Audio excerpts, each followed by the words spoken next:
I was hungry.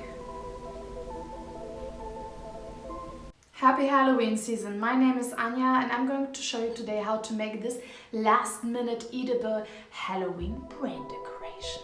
So what you are looking at is actually killer garlic butter recipe with tomato paste, which gives the blood imitation. You can use your favorite killer garlic butter recipe, but if you want to know this specific one, then click on the link in the comment section. Firstly, look at some brain models to understand the shape, and let's start with the frontal lobe.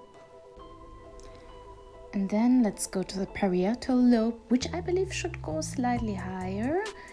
Perfect. Time to apply the brain waves. For this I use simply a pastry injector. You can use also pastry bag, and have a look again at your model and then copy basically the brain waves. We have two hemispheres, so let's start with one.